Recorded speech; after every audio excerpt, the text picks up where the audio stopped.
Ask that further reading of the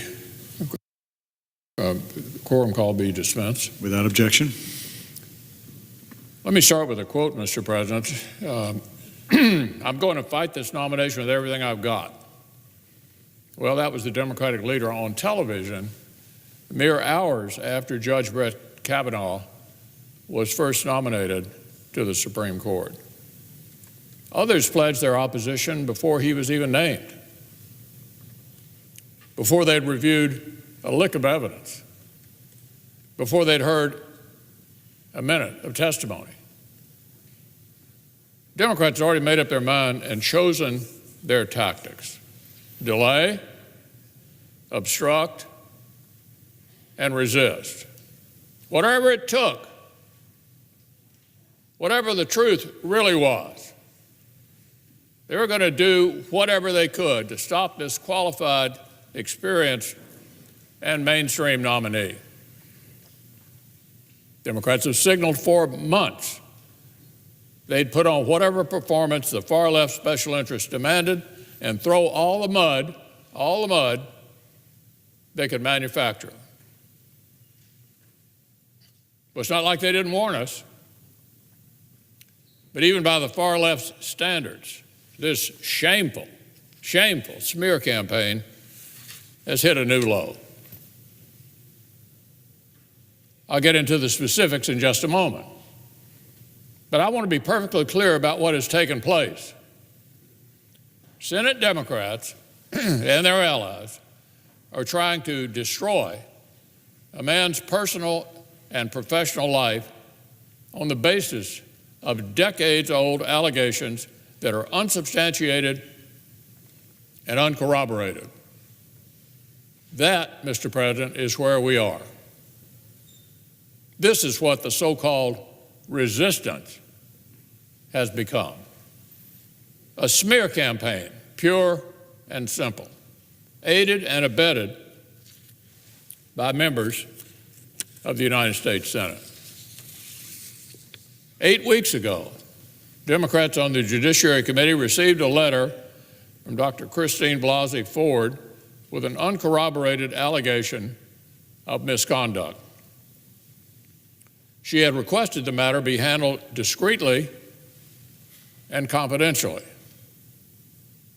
The responsible next step would have been alerting the full committee so a confidential, bipartisan investigation could begin. Committee staff would have followed their standard practice for investigating background information.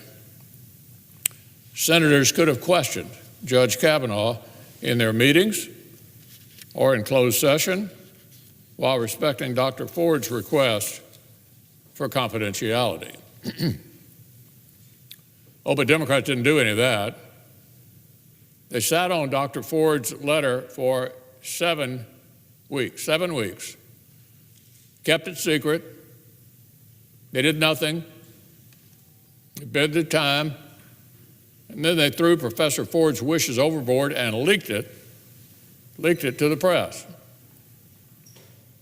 Our colleague from Delaware has himself indicated that either the ranking member's office or the Democratic committee staff likely leaked the document. As I've noted, we know the chain of custody of the letter went through the Democratic side of the Judiciary Committee. So, Mr. President, does this sound like Democratic senators take their responsibilities seriously and want to get to the truth? Or does it sound like a choreographed smear campaign that ignored Dr. Ford's request for confidentiality in order to inflict maximum damage at the last minute on Judge Kavanaugh and his family? This is an allegation of misconduct which all 4 supposed witnesses either flatly contradict or are unable to back up. In addition to Judge Kavanaugh, the other 3 supposed witnesses have said they have, quote, no knowledge, no recollection, and no memory of the alleged incident. It's not just one alleged witness disagreeing with the allegations, it's literally every person who was supposedly there. One of those supposed witnesses says she does not even know Judge Kavanaugh. So all the witnesses that Dr. Ford says were present at the party have told the committee on the record and under penalty of felony, all confirm they do not remember any such party, do not know Judge Kavanaugh, or have never seen him do anything remotely like has been alleged. And this unsubstantiated allegation stands entirely at odds with everything we've heard about Judge Kavanaugh's character from those who've worked with him, socialized with him, dating all the way back to high school. But Democrats wouldn't let a few inconvenient things, like a complete lack of evidence or an accuser's request for confidentiality, to get between them and a good smear. It's despicable. And the contrast with the completely professional conduct of Chairman Grassley could not be starker. As soon as Chairman Grassley learned about this allegation, he handled it through proper channels. He immediately began gathering the facts. His office promptly conducted a transcribed interview of Judge Kavanaugh in which, under penalty of felony, he unequivocally denied the last-minute allegation. And the office received statements from all the other supposed witnesses that they either directly contradicted the story or denied knowing anything about it. What's more,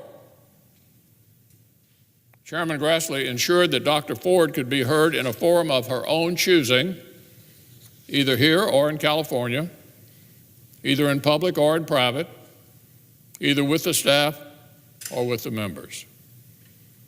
He's gone above and beyond to accommodate her request. Thanks to him, we have a fair and open hearing scheduled for Thursday. Dr. Ford will be able to state her allegation under oath, and Judge Kavanaugh will be able to respond. But the smear campaign didn't stop there. That was just Act One. Just Act One. According to the reporter of this second allegation, the accuser, quote, came forward because Senate Democrats began looking, and now they're calling for even further delays and further obstruction over a second decades-old allegation that is so thin and so unsupported that the New York Times refused to even run a story about it. This claim is so dubious that the New York Times passed on the story entirely after looking into it. Here's why the New York Times declined to publish. Quote, interviewed several dozen people over the past week in an attempt to corroborate her story and could find no one with firsthand knowledge. Not one person with firsthand knowledge to support the allegation, but rather multiple on-the-record denials again. The Times also reported that the claimant said she herself is uncertain of her claim.